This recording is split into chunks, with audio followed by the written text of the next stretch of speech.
പ്രിയപ്പെട്ടവരെ, ഞാൻ റഫീഖ് ചന്ദ്രാപിന്നിയാണ്. ഒരു നിമിഷം ഈ വീഡിയോ നിങ്ങളെല്ലാവരും മുഴുവനായിട്ടൊന്ന് കാണാൻ ശ്രമിക്കണേ. വിഷ്ണുവെന്ന വെറും 25 വയസ്സ് മാത്രം പ്രായമുള്ള ഈ പൊന്നുമോൻ്റെ അവസ്ഥ നിങ്ങൾ കണ്ടോ? ആ അമ്മയുടെ സങ്കടം നിങ്ങൾ കണ്ടോ? സഹായിക്കണേ പ്രിയപ്പെട്ടവരെ. ബാങ്കിൻ്റെ നിരന്തരം ബ്ലോക്ക് മൂലം നമുക്ക് ആവശ്യമായ സഹായം ലഭിച്ചില്ല. ഇനിയും 5 ലക്ഷം രൂപയുടെ സർജറി ഈ മോൻ ആവശ്യമായിട്ടുണ്ട്. ഒന്നും കൂടി നിങ്ങൾ ഈ വീഡിയോ ഒന്ന് ചേർത്ത് പിടിക്കണേ, ഷെയർ ചെയ്യണേ, പറ്റാവുന്ന ചെറിയ സഹായം കൂടി നൽകണേ എന്ന് വളരെ വിനയത്തോടെ നിങ്ങളോട് അഭ്യർത്ഥിക്കുകയാണ്. നമസ്കാരം. മോനെ കണ്ണുറങ്ങടാ കുട്ടു, അമ്മോട് എത്ര മുണ്ടിട്ടടാ കണ്ണു തുറന്നു മോനെ. കുട്ടു കണ്ണുറന്ന് നോക്കിയടാ മോനെ. കുട്ടു ഇതെന്റെ മോനാണ്. എന്റെ മോന് എനിക്ക് 2 മക്കളാണ്. അതിൽ ഇളയ മോനാണിത്. അവന് ജൂലൈ 18-ാം തീയതി ഒരു ആക്സിഡന്റ് പറ്റിയതാണ്.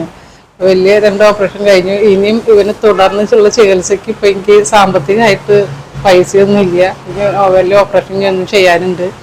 ഡോക്ടർമാര് പറയണത് ഇനിയും ഇവന് ചികിത്സിച്ചാൽ മാത്രമേ ഇവന്റെ കാര്യങ്ങൾ മുന്നോട്ട് ഇതാക്കുക. എനിപ്പിച്ചിരുത്താനാണ് എനിക്ക് ആഗ്രഹം. അതിനുള്ള ഇത് എന്തെങ്കിലും നിങ്ങളെ കഴിയണത് എനിക്ക് സഹായം ചെയ്തു തരണം. എന്റെ മോനെ രക്ഷിക്കാൻ വേണ്ടിയിട്ടാണ് കേട്ടാ, അല്ലാണ്ട് വേറെ എനിക്ക് ഒത്തിരി വേണ്ടിയിട്ടല്ല. എന്റെ മോന്റെ ചികിത്സ നടക്കണം, അവന് എനിക്ക് കിട്ടണം. അത് മാത്രം എന്റെ പ്രതീക്ഷ. അസ്സലാമു അലൈക്കും, നമസ്കാരം പ്രിയപ്പെട്ടവരെ. ഞാൻ റഫീഖ് ചന്ദ്രാപിന്നിയാണ്. ഞാനിപ്പോൾ ഉള്ളത്